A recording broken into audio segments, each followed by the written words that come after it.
Assalamualaikum warahmatullahi wabarakatuh. Alhamdulillahi rabbil alamin. Wa bihi nasta'in. Wassalatu wassalamu ala rasulillah wa ala alihi wa sahbihi wattabi'ina lahum bi ihsan ila yaumiddin. Amma ba'd. Terima kasih ya Tuan pengerusi majlis, Tuan Ketua Polis Daerah Setiu, semua anggota-anggota IPD Setiu, kaum keluarga dan rakan-rakan yang dihormati sekalian. Pertama sekalinya, hamba ambil sikit kesempatan untuk merakamkan ucapan penghargaan semua anggota kita yang bertugas sebagai pralaina sepanjang kita berhadapan dengan musibah COVID. Atas segala jasa bakti penanda, kita doakan mudah-mudahan diganjari oleh Allah dengan sebaik-baik ganjaran. Kita berada di amban tahun baru Hijrah 1443. Tahun ni banyak, setiap bangsa ada tahun dia. Orang Asia ada tahun dia, orang Cina ada tahun dia, bangsa-bangsa lain pun ada tahun dia. Kita yang biasanya tahun Hijrah dengan tahun Masihi. Tahun Masihi ni orang Arab panggil Am Syamsi, tahun matahari. Tahun Hijri ni orang Arab panggil Amul Qamari, tahun bulan. Sebab apa dia panggil tahun bulan? Sebabnya penentuan permulaan bulan, kiraan tahun Hijri ni dikira berdasarkan kepada pergerakan bulan. Sebab tu bila kita nak tahu bila satu Ramadan nak mula puasa, tengok anak bulan. Bila satu Syawal nak mula raya, tengok anak bulan. Tahu matahari. Secara logiknya kalau nak tahu bila 1 Januari secara tepat, dia kena tengok anak matahari. Tapi tak ada tengok. Apa makna tahun Masihi? Masihi ni merujuk kepada Nabi Isa Al-Masih alaihissalam. Sekarang ni kita 2020 Masihi, bermakna Nabi Isa Al-Masih alaihissalam lahir 2020 tahun yang lalu. Dia sempena dengan tahun kelahiran Nabi Isa alaihissalam. Nabi Muhammad sallallahu alaihi wasallam dilahirkan pada 620 Masihi. Maknanya Nabi Muhammad diputerakan 620 tahun selepas daripada kelahiran Nabi Isa. Selalunya bila sambut tahun Hijrah, orang bercakap tentang peristiwa Hijrah, sehingga lama juga yang keliru dengan menganggap Hijrah Nabi ini berlaku pada 1 Muharram. Sebenarnya bukan. Nabi SAW keluar daripada rumah di kota Makkah bersama dengan Abu Bakar As-Siddiq radhiyallahu anhu pada 28 hari bulan Safar tahun yang ke-13 Nubuwah. 13 tahun lepas jadi Nabi, bulan Safar. Mula-mula sembunyi dulu di Gua Sur. Kalau sepatutnya nak pergi ke Madinah kena menuju ke utara, nak pergi ke selatan dulu. Apa?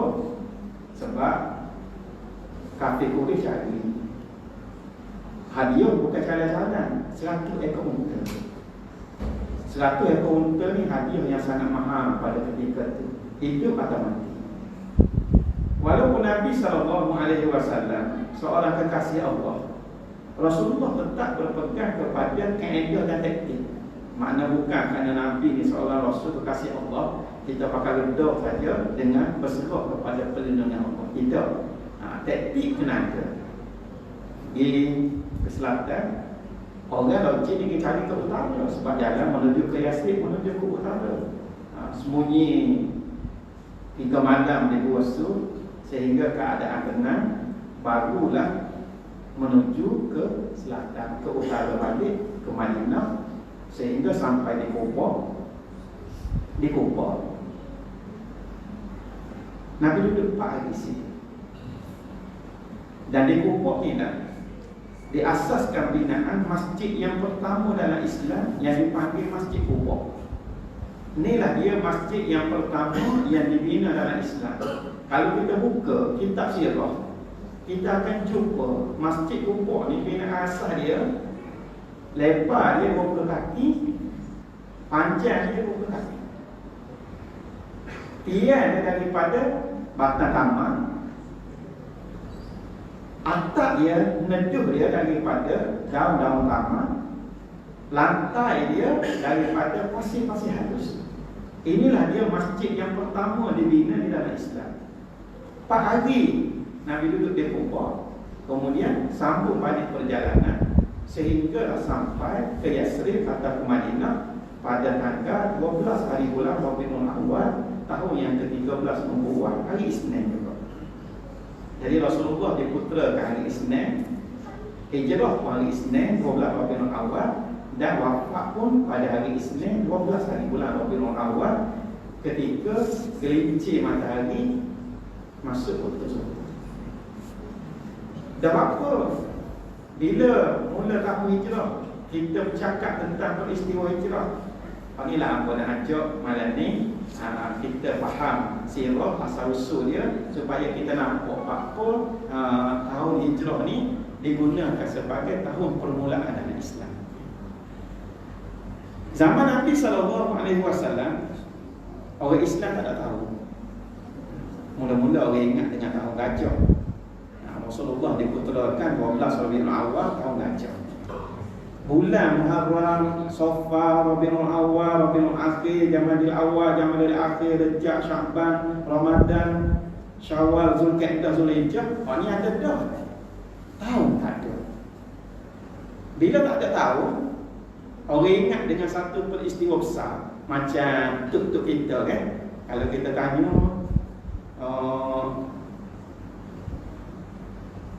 umur berapa dah ni, dia royak umur sekian. Tapi dia kata kalau ramai Jepun tu rasa besar dia. Jadi dia ingat dengan satu peristiwa zaman Jepun. Ada orang ingat dengan peristiwa bom merah. Zaman bom merah dia kata dia kira umur 10 tahun.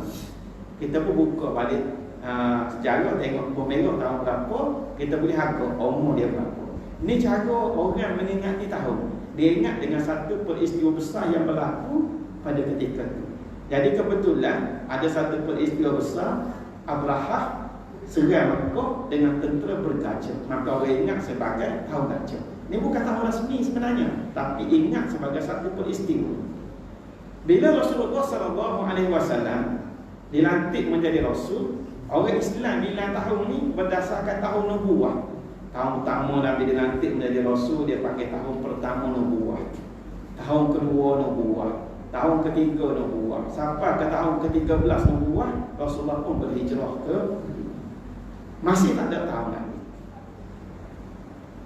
Wafat Nabi SAW 12 Rabiul Awal, tahun yang ke-23 nubuwah. 23 tahun Rasulullah SAW memikul tanggungjawab sebagai seorang Rasul. Naik Khalifah Abu Bakar. Abu Bakar jadi khalifah tak lama, tak sampai 3 tahun. Tapi Khalifah Abu Bakar menyempurnakan 2 kerja besar. Kerja yang pertama ialah memerangi orang murtad. Orang murtad ni bukan kelah-kelah Wayak Peng, Rasul, Kohar, bukan kelah-kelah tu. Hal tu tak ada nama pun. Sebab orang murtad daripada negeri yang mana yang dipimpin oleh Musailamah ni, tentera dia lebih kurang 70,000. Makna bukan calon-calon. Murtad kerana menjadi pengikut Musailamah yang mengaku dia ni adalah Nabi selepas Muhammad. Jadi ramai pengikut. Abu Bakar bentuk pasukan perang untuk memerangi orang murtad. Dalam pasukan perang ni turut serta seorang tentera bernama Wahsy. Wahsy, kalau kita baca sejarah perang Uhud, Wahsy ni ialah hamba kepada Hindun binti Utbah, bini Abu Sufyan. Hindun ni dia berdendam sebab ayah dia, adik-beradik dia, pak saudara dia, ayah dia Utbah bin Rabi'ah, pak saudara dia Syaibah bin Rabi'ah, adik dia Al-Walid bin Utbah mati dalam perang Badar. Dan mati ni tangan Hamzah, pak saudara Nabi masa perang Badar. Maka Hindun ni berdendam. Bila berdendam, berlaku perang Uhud, dia hantar hamba dia yang bernama Wahsy. Wahsy ni ada satu kebolehan, bahagian lautan lempeng dia bisa. Seorang pelautan lempeng yang sangat dekat. Jadi Wahsy ni pergi perang Uhud, visi dia bunuh Hamzah, sebagaimana arahan tuan dia Hindun binti Utbah, dan dia berjaya bunuh Hamzah. Syahidlah Sayyidina Hamzah sebagai Sayyidus Syuhada, penghulu bagi orang-orang mati syahid. Kematian yang sangat menyentuh hati Nabi SAW, sebab pak saudara saudara ni sangat melebihi Rasulullah, sehingga sahabat-sahabat sebut, kami tak pernah tengok Rasulullah menangis sebagaimana menangisnya Rasulullah pada hari syahidnya Hamzah. Bila berlaku pembukaan kota Mekah pada tahun yang ke-8 Hijrah, orang masuk Islam lah. Wahsy ni tak ada arah lagi dah. Akhirnya mari dia nak masuk Islam. Bila Wahsy mari jumpa dengan Nabi SAW, beri salam, Nabi paling lain. Wahsy tanya, ya Rasulullah, tak sudi ke Rasulullah tengok muka saya? Sebab dia ada satu kesalahan yang besar pada Nabi, bunuh pak saudara Nabi. Nabi bersabda bukan tak sudi, tapi bila tengok Wahsy ingat Hamzah. Masuk Islam Wahsy, dan dia kata dosa dia ni bagai kata akan diampun atas dosa dia bunuh orang yang paling baik selepas Rasulullah, kecuali kalau dia boleh bunuh orang yang paling jahat selepas Rasulullah. Dalam perang memerangi orang murtad di zaman pemerintahan Khalifah Abu Bakar, dengan tombak yang sama yang digunakan untuk bunuh Hamzah, Wahsy bawa ke medan perang, dan dengan tombak itulah dia bunuh Musailamah, yang digelar Musailamah Al-Kazzab, Musailamah penipu besar yang mengaku jadi Nabi selepas daripada Rasulullah. Selesai kerja besar yang Abu Bakar buat. Kemudian dalam perang ni, sahabat-sahabat Nabi menghafal Quran. Masa tu Quran tak ada lagi dalam mushaf kita ni. Mak saya kecil berdalam poket besar ni ada, besar setrum ni ada, boleh tok atas leher tengok jauh nampak dah pun ada, dalam telefon pun ada, macam-macam tak ada lagi masa tu. Jadi Quran ni duduk dalam dada para penghafal. Penghafal Quran ni bukan hanya duduk dalam masjid menghafal Quran. Bila sampai time seruan jihad di jalan Allah, kok ni pergi ke medan perang tu suruh lepas perang. Dalam peperangan memerangi orang murtad, ramai sahabat yang menghafal Quran ni gugur syahid. Sehingga bimbang Abu Bakar kalau menghafal Quran ni pas orang mati, sikit lagi Quran ingat. Lalu Abu Bakar pun panggil Zaid bin Sabit radhiyallahu anhu, beri satu kerja besar kepada Zaid bin Sabit supaya kumpul 6,000 lebih ayat Quran ni, kau duduk rata-rata dalam data para penghafal. Ada tulis di belulan lembu, belulan unta, belulan kambing, tulis ke kulit-kulit kayu, kumpul biar jadi mashaf. Sehingga Zaid bin Sabit kata, ya Amirul Mukminin, kalau Amirul Mukminin beri kepada saya kerja lain, bukan kerja kumpul Quran ni, kerja lain. Kerja apa Abu Bakar tanya? Pindah Bukit Uhud. Bukit Uhud, kok ada jerukut besar tu, Zaid bin Sabit tahu dia pindah letak lain. Ketika tu bukan ada eskalator, tapi nak gambarkan beratnya beban nak kumpul Quran ni, pindah Bukit Uhud beratnya lagi kalau nak banding dengan kerja kumpul Quran.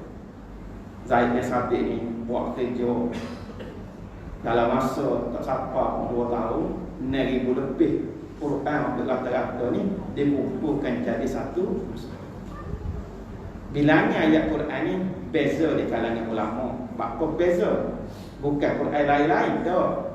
Ada ulama yang kata contohnya Bismillah ni satu daripada ayat setiap permulaan surah. Ada ulama yang kata Bismillah ni satu daripada ayat surah Al-Fatihah. Dia bukan permulaan surah lain. Jadi kalau kata Bismillah ni satu ayat di setiap permulaan surah, dia beza dengan kata Bismillah ni cuma ayat surah Al-Fatihah saja. Beza. Kadang-kadang dia beza pada wakaf dan ibtidah, tempat berhenti dengan tempat sambung.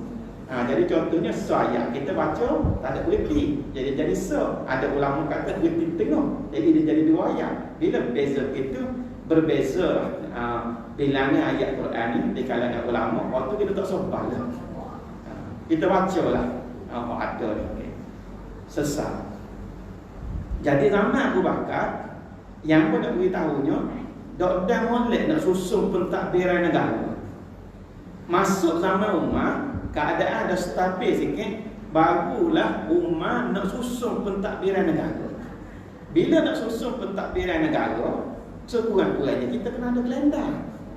Mana boleh nak mengurus negeri, nak mengurus negara, kalendar pun tak ada. Sekurang-kurangnya buat kuliah malam ni ada tarikh dia. Nak rasmi IPT kita ada tarikh dia. Nak beri jadual tugas kepada anggota kita ada tarikh dia. Ambo nak pergi mesyuarat esko ada tarikh dia. Jadi nak takbir negeri, nak takbir negara kena ada tarikh, ada kalendar. Bila tak ada kalendar, Umar panggil sahabat-sahabat besar, kita kena buat kalendar untuk negara Islam kita, negara Islam Madinah. Kalau ada ni Masihi tak guna. Tak guna sebenarnya. Masihi ni kita je guna. Zaman Nabi tak guna kalendar Masihi. Kalendar sempena dengan tahun kelahiran Nabi Isa. Isu yang ada depan kita sekarang ni, kita nak pacak tahun pertama dalam Islam. Nak pacak tahun pertama. Kalau orang Kristian ambil tahun pertama sempena tahun kelahiran Nabi Isa, kita nak ambil peristiwa gapo nak letak sebagai tahun pertama dalam Islam. Maka sahabat-sahabat pun buat mari dengan macam-macam cadangan. Ada cadang kita ambil daripada tahun Nabi terima wahyu. Kita pacak ni tahun pertama dalam Islam. Bila pecah-pecah tu tak setuju. Ada cadang kita ambil daripada tahun kita perang Badar.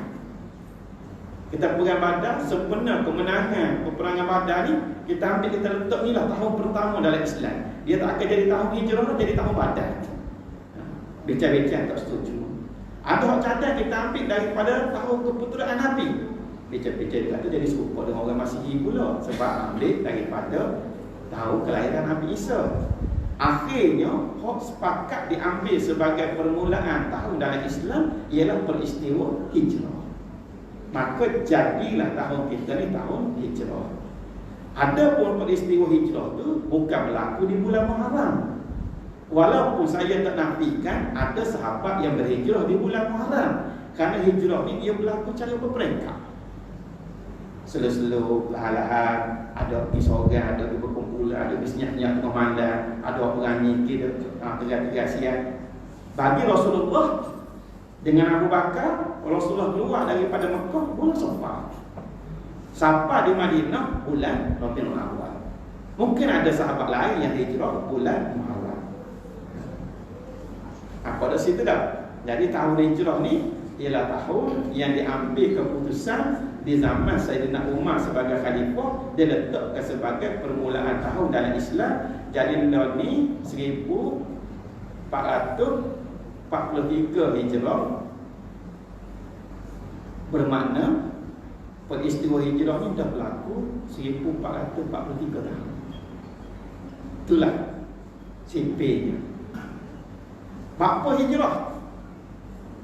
Ni amun nak ajak kita mikir sikit, kita ambil beberapa pandangan. Bagi orang yang berpandangan Nabi hijrah kerana lari daripada seksaan kezaliman orang Quraisy, ada pandangan gini. Ada yang kata Nabi hijrah kerana nak menyelamatkan diri, ada yang kata gitu, ada yang kata kini. Tapi kalau kita buka dalam kitab yang ditulis oleh Syahid Said Qutb, Said Qutb tulis kitab ni masa dia dah kecil. Dia hukum penjara oleh Presiden Gamal Abdul Nasir di Mesir masa tu, sehinggalah Syahid Qutb ni syahid di tali gantung. Satu buku dia tulis Ma'alim Fit Thariq, maksudnya petunjuk sepanjang jalan. Syahid Qutb kata, siapa yang kata Rasulullah berhijrah daripada Mekah ke Madinah kerana nak lagi menyelamatkan diri, kerana takut kepada ancaman, seksaan, kezaliman orang Quraisy, kerana nak selamatkan diri, pergi lari ke negeri lain. Saya pun kata, orang yang berpandangan begini ialah orang yang lemah iman dan lemah jiwa dia. Maka lemah iman dan lemah jiwa dia tu, dia letakkan Nabi. Yang sebenarnya saya pun kata, hijrah ni ialah perintah Allah supaya Nabi dan para sahabat berpindah daripada satu tempat di mana Islam tidak diizinkan berdiri sebagai satu sistem yang lengkap, ke satu tempat Islam diizinkan berdiri lengkap sehingga sampai kepada pembinaan sebuah negara. Nabi-Nabi yang jadi ketua negara dah lama. Yang jadi ketua negara ni Nabi Sulaiman alaihissalam, Nabi Daud alaihissalam, Nabi Muhammad sallallahu alaihi wasallam. Ni di antara nabi yang jadi ketua negara. Maknanya memerintah. Dah apa Nabi hijrah? Kalau nak semayang, mana masjid yang paling afdal sekali kita semayang? Nombor 1 Masjidil Haram lah. Nombor 2 Masjidil Nabawi. Nombor 3 Masjidil Aqsa. Surah kita ni tak masuk nombor dah, tapi kena mari juga. Maknanya Nabi di Mekah tu sudah tempat yang paling afdal nak semayang. Dan lagi apa? Dah duduk situ dah. Kalau nak haji, haji bukan Baitullah, ada Mekah kan? Nak lagi apa? Nak puasa, boleh puasa Mekah. Nak sedekah, boleh sedekah di Mekah. Kalau kata salah, sejarah yang dikelirukan. Sebab sebelum daripada Nabi berhijrah, telah Islam dua orang yang paling ditakuti di kota Mekah. Yang pertama Umar Al-Khattab radhiyallahu anhu, yang kedua Hamzah Abdul Muttalib.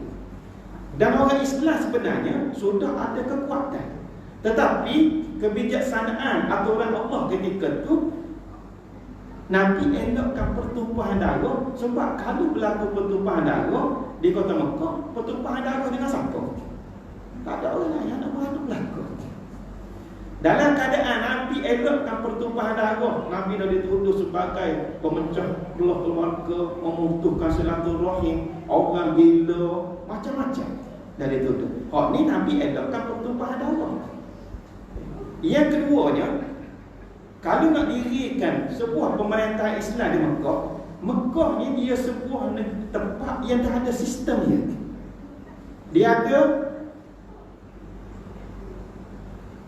ketua dia, dia ada struktur pemerintahan dia, dia ada macam kabinet dari Mekah. Kabinet Mekah ni, kalau kita boleh sebut nama, Abu Jahal, Abu Sufyan, Umayyah bin Khalaf, Utbah bin Rabi'ah, Syaibah bin Rabi'ah, Al-Walid bin Utbah. Ni set-set menteri kabinet Mekah. Dia dah ada satu sistem pemerintahan yang teratur. Jadi kalau nak mendirikan sebuah negara baru di Mekah, bermakna kena jatuh sedia ada. Nak jatuh sedia ada ni akan menyebabkan pertumpahan darah. Pertumpahan darah ni lah yang cuba dielakkan. Ni siasat syariah ketika itu. Kalau kira orang takut, dah takut. Dan hikmah Allah, orang-orang yang kuat-kuat menentang Islam di zaman Mekah ni, akhirnya mereka lah yang berada di belakang sebagai benteng Islam. Masuk Islam selepas daripada pembukaan kota Mekah pada tahun ke-8 Hijrah. Kalau kata takut, saya ambil contoh hijrah Sayyidina Umar. Orang lain hijrah secara senyap-senyap, malam, tengok-tengok pagi esok ada dinari. Orang boleh tengok ada kalau dia ni mesti. Umar bila nak hijrah, dia pergi ke Kaabah tempat orang bisa Quraisy dah berkumpul. Orang bisa Quraisy yang kita sebut tadi lah. Abu Jahal, Abu Lahab, Abu Sufyan. Abu Lahab ni saudara Nabi sendiri kalau ni. Jangan tukar. Sebab ada orang kata saudara Nabi Abu Jahal tu, Abu Lahab ni saudara Nabi. Abu Jahal bukan saudara Nabi. Utbah, Umayyah bin Khalaf. Umayyah ni tuan kepada Bilal. Hak seksa Bilal. Sehingga Nabi beli Bilal dan merdekakan. Syaibah Rabi'ah, Utbah Rabi'ah, Al-Walid bin Utbah. Ni orang bisa-bisa berlaku.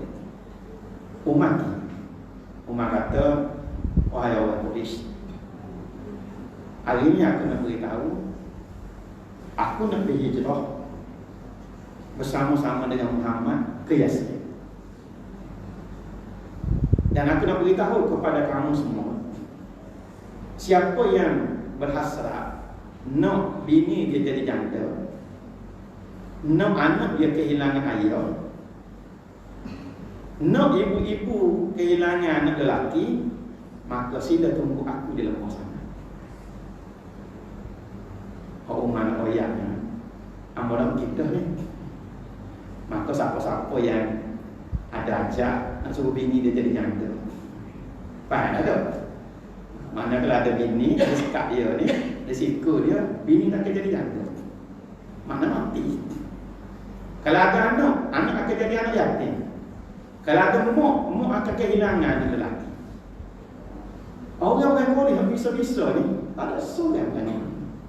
Umar hijrah tengok-tengok tu kan, tak ada siapa yang berani sekat. Sebab tu hamba sebut, Islam sebenarnya dah ada kekuatan. Tapi kebijaksanaan ketika tu ada hikmah yang besar yang kalau kita baca sejarah sirah selepas daripada itu. Maknanya bukan matlamat Islam nak perang, tapi nak membawa kedamaian. Beza dengan Yasrib yang kemudian ditukar nama kepada Madinatul Rasul. Yasrib ni dia tak ada satu sistem pemerintahan. Adanya suku Aus, Khazraj, kemudian orang Yahudi. Orang Yahudi ni ada Bani Nadir, Bani Qainuqa, Bani Quraizah. Orang Yahudi yang ada di Madinah. Aus dengan Khazraj ni dia perang ratus tahun perang. Kalau istilah kita dak seling sikit dia perang. Malah pernah berlaku peperangan di antara dua kabilah Arab, Aus dengan Khazraj ni, kerana dua orang budak daripada dua kabilah ni balik. Hak ni balik goyak kaya, hak ni balik goyak kaya. Ayah keluar anak beranak, hak ni keluar anak beranak. Lepas tu jadi perang besar di antara dua kabilah. Orang Yahudi kerja di sumpah mereka ni kau senjata. Di pasar Ukas di Madinah tu, orang Yahudi jual senjata. Senjata ni orang tak beli, kalau orang tak perang. Bila orang nak perang, beli. Orang ni senjata mau dibawa, orang ni pedang mau dibawa, orang ni perisai mau dibawa beli. Sumpah Amerika. Amerika ni ekonomi dia digerakkan dengan peperangan. Kalau perang tak berlaku, ekonomi dia sungai. Dia kena create supaya jadi perang. Barulah ekonomi dia lancar baik. Sebab apa? Mereka Yahudi juga kan. Pala sama je tu. Pala sama je. Teori daripada Yahudi zaman Madinah dulu. Hak ni lah dia bawa sampai lah. Orang Yahudi jadi batu api. Tak ada pemerintah di Madinah. Masa dekat-dekat Nabi nak berhijrah pun, adalah orang sebut-sebut nak latih Abdullah bin Ubay dia jadi ketua negara Madinah. Tapi tak ada latih. Bila Nabi sampai, hilanglah nama Abdullah bin Ubay. Hak timbulnya ialah Rasulullah SAW, dan Nabi bentuk apa yang dinamakan sebagai Sahifah Madinah ataupun Piagam Negara Islam Madinah. Dalam piagam ni Nabi dah tunjuk contoh bagaimana sebuah negara Islam boleh didirikan dengan masyarakat majmuk. Sebab di Madinah bukan Arab saja. Di Madinah bukan Islam saja. Ada orang Arab, ada kabilah lain, ada orang Yahudi di Madinah. Yahudi pula banyak suku. Aktif jadi. Dan berakhirlah peperangan selama ratusan tahun di antara Aus dengan Khazraj ni. Nabi bersaudarakan, tak salah Aus, tak salah Khazraj, kita bersaudarakan Busra dia. Nama dia Ansar. Bila Busra nama selesai. Tak ada dah mu Aus aku Khazraj, tak ada dah. Bubuh nama Ansar. Sahabat yang berhijrah ni dipanggil Muhajirin. Sebab tu tipu Muhajirin dengan Ansar. Ansar orang Madinah, Muhajirin ni orang Mekah yang berhijrah. Dan Nabi persaudarakan orang Madinah kaya dipersaudarakan dengan orang Mekah miskin supaya boleh tolong. Bila dipersaudarakan, inilah sejarah persaudaraan yang tak akan berulang dalam mana-mana sejarah bangsa di atas dunia. Hak dipersaudarakan dengan Nabi ni kan, harta tu ambillah bagi dua. Ada bini dua sanggup cakap, ambillah seorang saudara. Sampai pekat tu. Di antaranya Abdurrahman bin Auf. Abdurrahman bin Auf ni orang kaya Mekah. Dia bisa menego. Dia dipersaudarakan dengan seorang orang Ansar yang kaya. Saudara dia ni, kalau Nabi persaudarakan ni, panggil Abdurrahman, ambillah separuh daripada harta. Nabi separuh ni kan. Abdurrahman kata dia tidak berhajat kepada semua tu. Cukuplah pergi dia pinjam sedikit harta dan tunjukkan kepada aku di mana dia pasar Madinah. Pasar Madinah ketika tu nama pasar Ukas. Yang memonopoli perniagaan di pasar Madinah ni orang Yahudi. Dan dia berniaga dengan menzalimi penduduk Madinah. Bila orang pinjam itu, dia kenakan riba yang tinggi. Bila tak boleh bayar, akhirnya harta orang Madinah ni tergata. Sebab tu kebun tamak, kebun apa orang Madinah akhirnya so jadi hak dia. Maknanya kezaliman orang Yahudi dalam sektor ekonomi ni jauh daripada zaman Madinah lagi. Dan berterusan sampai lagi. Putar belik kezaliman orang Yahudi untuk nak memanipulasi kekurangan orang lain, dan dia gunakan kekuatan ekonomi untuk nak menguasai. Jauh daripada zaman Madinah lagi. Rasulullah tak beri hak kepada semua, beri keadilan kepada masyarakat. Termasuk orang Yahudi sendiri ada hak. Dalam Piagam Madinah disebut jelas, orang Yahudi ada hak. Mereka mestilah sama mempertahankan bumi Madinah daripada sebarang ancaman kepada Allah. Abdullah bin Umar, kalau cita-cita nak jadi ketua tu, hilang dah. Hilang. Maknanya negara Madinah ni diwujudkan tanpa setitik darah bertumpah. Hak ni lah hamba sebut berhijrah daripada satu tempat di mana Islam tak diizinkan berdiri dengan satu sistem lengkap sehingga mendirikan sebuah negara, kepada satu tempat Islam diizinkan berdiri sebagai satu sistem lengkap sehingga kepada pembinaan sebuah negara. Imam Ghazali kata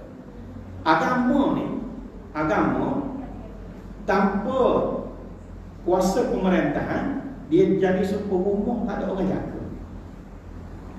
Dan kuasa pemerintahan tanpa agama dia jadi sebuah rumah tak ada apa. Dua-dua ni dia saling berkait, sebab dengan kuasa pemerintahan yang akhirnya kita boleh melindungi agama kita. Kalau kita tak ada kuasa pemerintahan, agama kita tak boleh nak dilindungi. Contohnya, ada sekedar Yahudi buka di studio kita. Bagaimana kita nak tutup dia? Kuasa pemerintahan. Kita ada undang-undang PBT, kita ada polis, kita ada apa yang kita boleh buat kuasa kan. Dan kalau kita tak ada kuasa pemerintahan, bagaimana kita nak tutup kedai judi contohnya? Ada berlaku pelanggaran, dia boleh diambil tindakan berdasarkan kuasa yang ada. Dan kuasa inilah yang ada pada Nabi SAW, akhirnya dikembangkan sehingga Islam ni menguasai 2/3 daripada muka bumi. Sampailah terakhir sekali Islam jatuh pada tahun 1924 bila jatuhnya Kerajaan Uthmaniyah. Kerajaan Uthmaniyah. Kalau kita boleh baca buku-buku ni dah diterjemah. Dr. Ali Ash-Shalabi tulis satu buku, Kerajaan Uthmaniyah, Kebangkitan dan Kejatuhan. Satu buku tebal.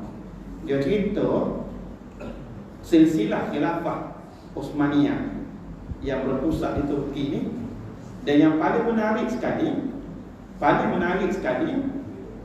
kalau kita baca zaman pemerintahan Sultan Muhammad Al-Fatih.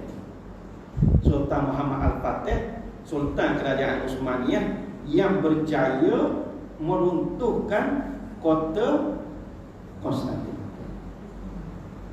Bila kota Konstantinopel runtuh?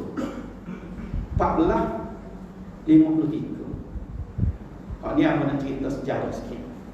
Betul balik sejarah yang diselewengkan. Sebab apa sejarah ni kita baca fakta dia diselewengkan? Sebab sejarah ni ditulis oleh pemenang. Ditulis oleh pemenang. Kita ni bangsa yang kalah. Kita dijajah 446 tahun. Daripada 15 belah Portugis masuk Melaka sehinggalah 1957. 446 tahun kita dijajah. Silih berganti Portugis, Belanda, Inggeris, Jepun, Inggeris, sehinggalah siang dari itu. Sehinggalah kita merdeka 1957. Dah kita tahun ni baru sambut bulan kemerdekaan yang ke-63. Kita dijajah 440 tahun lebih. Kita baru merdeka 63 tahun. Maknanya jauh je. Dan bila kita di bangsa yang kalah, kita baca sejarah yang ditulis oleh pemenang. Sejarah yang ditulis oleh pemenang, dia akan tulis daripada versi dia. Sebab itulah kita akan baca sejarah Haji Abdul Rahman Limpo berontak. Kebangkitan rakyat ni kerana cukar. Dia tak cerita Abdul Rahman Limpo ni bangkit kerana jihad mempertahankan agama Allah. Dia tak akan cerita. Tok Janggut penderhaka. Dia tak akan baca gitu. Makilah pemberontak penderhaka. Baca Tok Janggut sebab apa dia mahu cukar dia tulis. Dia tak beritahu pemberontak kan adalah jihad di atas nama agama. Penjajah tak akan tulis. Lalu kita pun mengajilah buku sekolah dengan versi yang ditulis oleh orang yang mengajarkan kita, kerana kita pihak yang kalah. Baik, kita baca sejarah Melaka kan. Bapa orang Portugis mari Melaka. Kalau kita baca, yang membacanya lepoh rumah cekeh.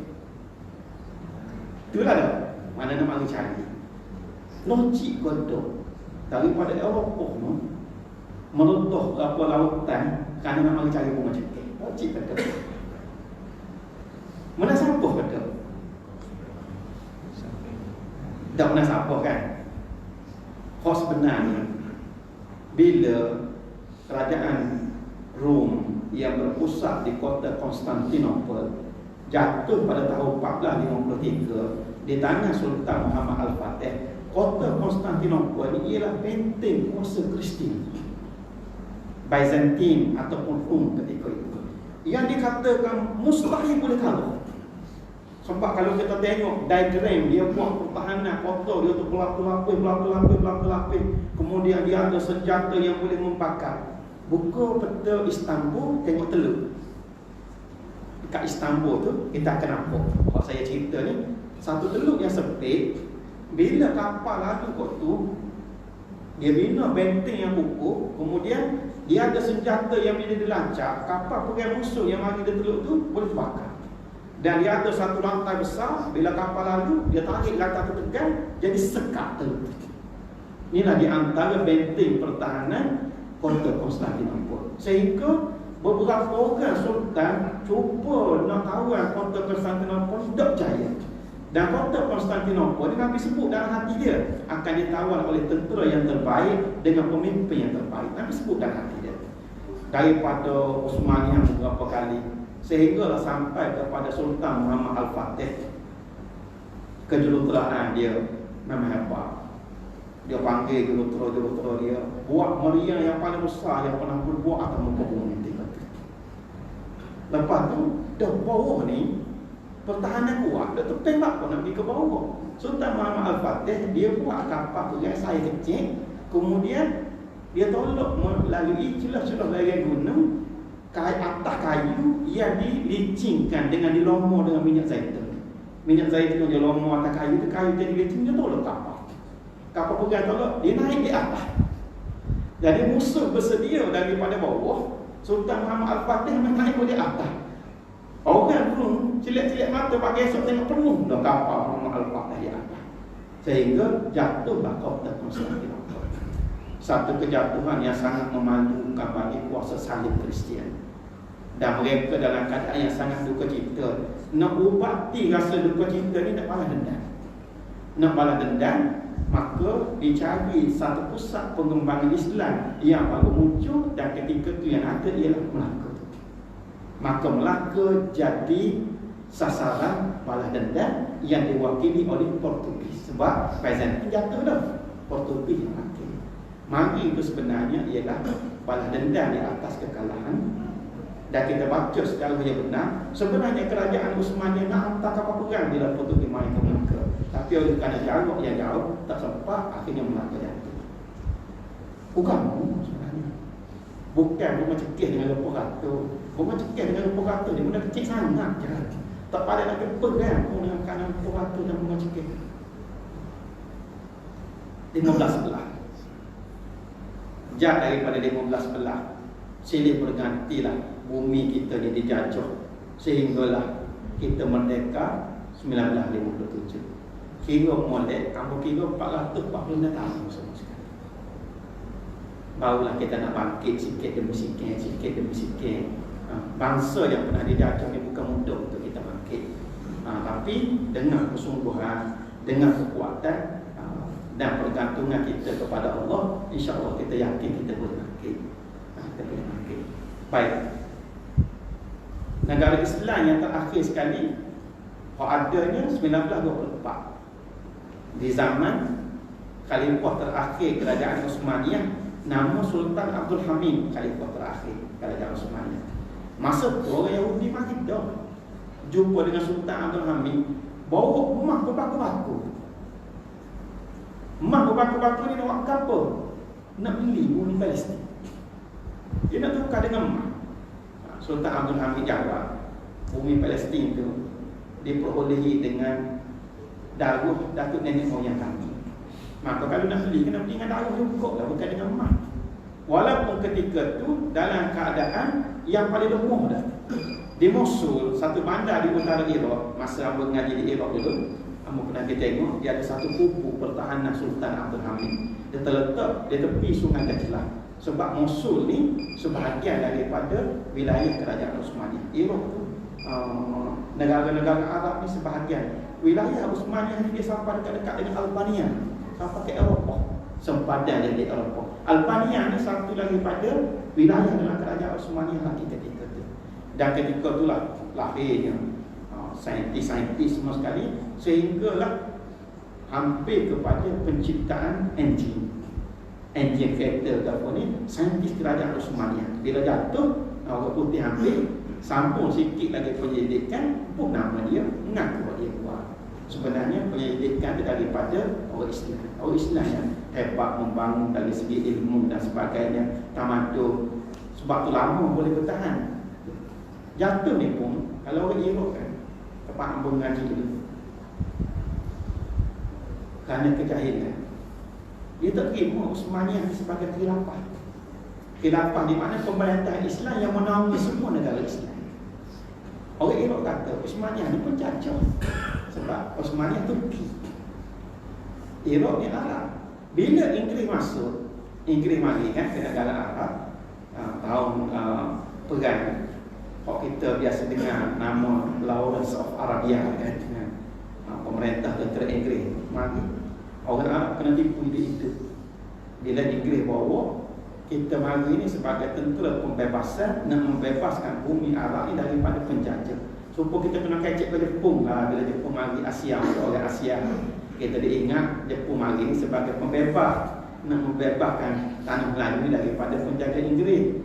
Jepun mari sebagai pembebas, rupanya hak pada Inggeris lagi. Supaya juga orang Arab kena tipu. Orang Arab kena tipu bila orang Inggeris mari dengan satu imej sebagai tentera pembebas. Sama lah macam Amerika nak masuk Iraq tahun 2003, mari dengan imej tentera pembebas juga. Kawan-kawan Iraq mari lagi cari kehidupan di Malaysia, jumpa dengan Amba, dia kata alangkah baiknya kalau Saddam masih ada. Sama Saddam dulu dia kata 1000 kali ganda lebih baik daripada Saddam. Ni Amerika mari tentera pembebas ni. Akhirnya hak pakai bebas lebih berat daripada hak sedia ada. Jadi bila puasa 2 hari, sebenarnya tak ada istilah pembebas. Mesti dia ada satu agenda. Dia ada satu agenda dia, dan agenda ni bukan agenda baik. Agenda ni tentu sekali agenda jahat kepada watan dan tanah. Lalu ni elok negara kaya, faham mengaji dulu, dah jadi salah satu daripada negara termiskin di dunia. Walaupun dia di antara negara yang paling banyak minumkan ini hasil daripada mereka hasil. Dan mereka dia nak gitu. Dia nak gitu, dia boleh kuasai mencara di ekonomi. Sebab peperangan yang penting bagi merangsang ekonomi. Kalau tak perang, dia jadi lesu. Dia serupa dengan Yahudi. Bani Nadir, Bani Qainuqa, Bani Quraiza ada di Madinah. Sebab itulah orang Aus dan Khazraj, orang Arab ni kena kecek 100 tahun perang.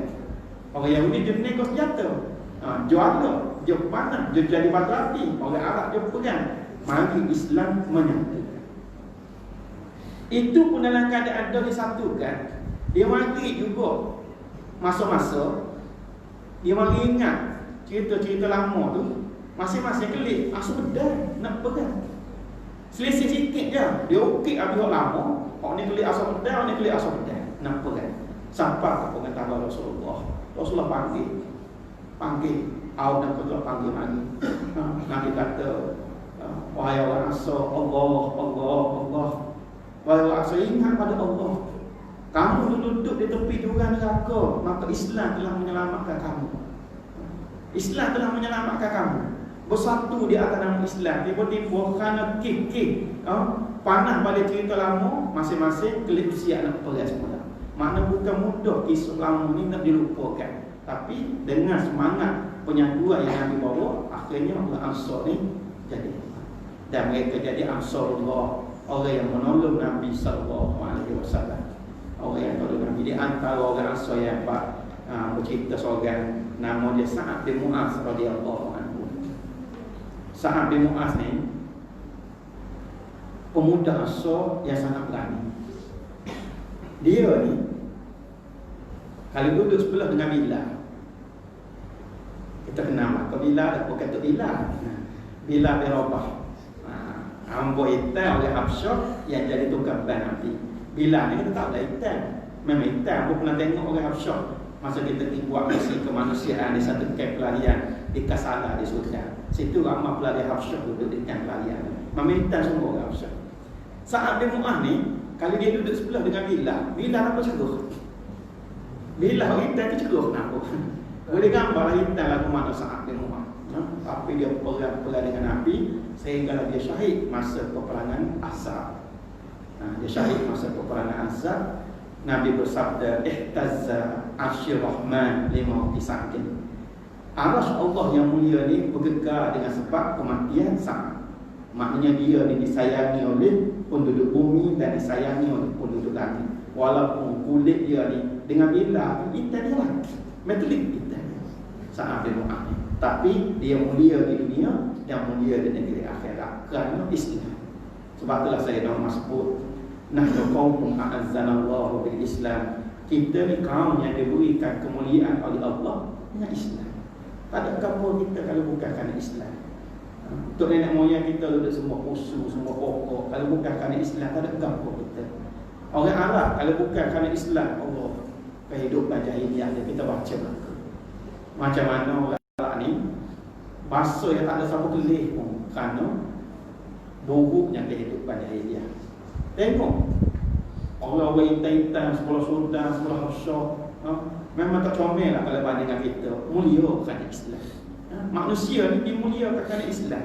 Dan Islam ni dia agama Allah, agama untuk hamba Allah. Hamba Allah ni ada belaka. Orang Melayu ada, Cina ada, Keling ada, India ada. Dan yang pimpin Islam ni pula bukan Arab saja. Asalnya Islam dipimpin oleh orang Arab. Kemudian orang Kurdish pernah pimpin Islam, Sultan Salahuddin Al-Ayyubi. Ni orang Kurdish. Kemudian orang Turki pernah pimpin Islam zaman kerajaan Utsmani.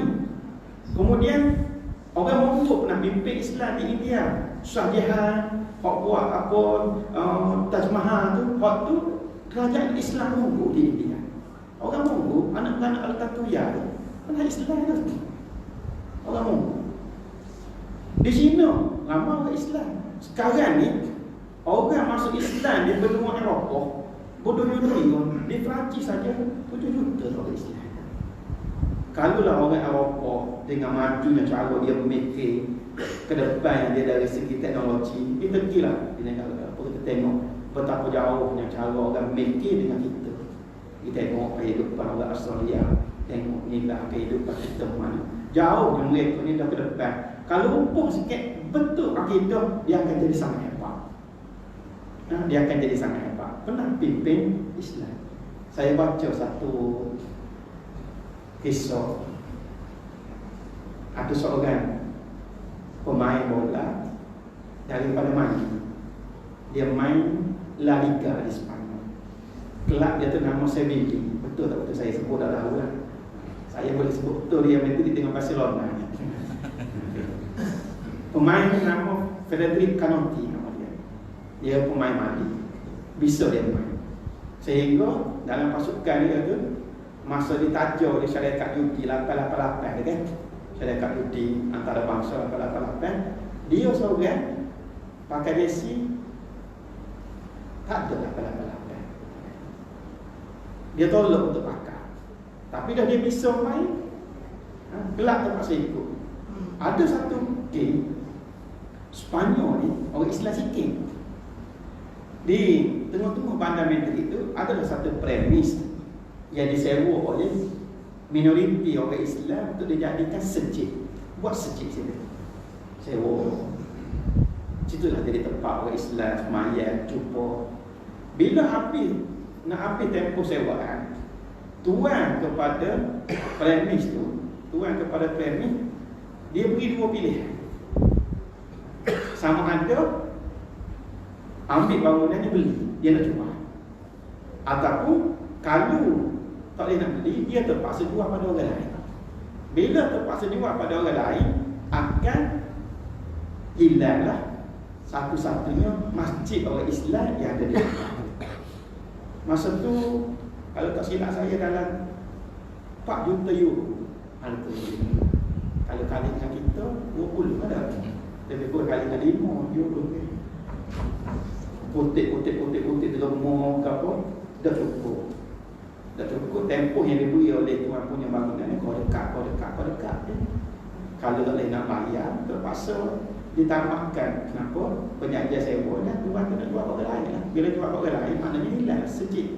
Akhirnya siapa yang muncul sebagai penyelamat? Bukan seorang syekh besar, bukan seorang ulama besar, bukan seorang tokoh pemimpin besar.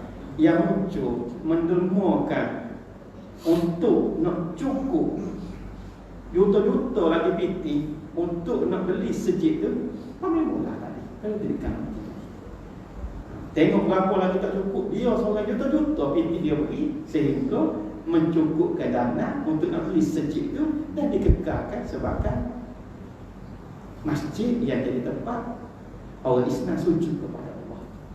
Sebab tu kadang-kadang yang lahir muncul menyelamatkan Islam ni, kita nak jaga. Jangan ingat kita waktu kecek depan mikrofon yang akan menyelamatkan Islam. Tak.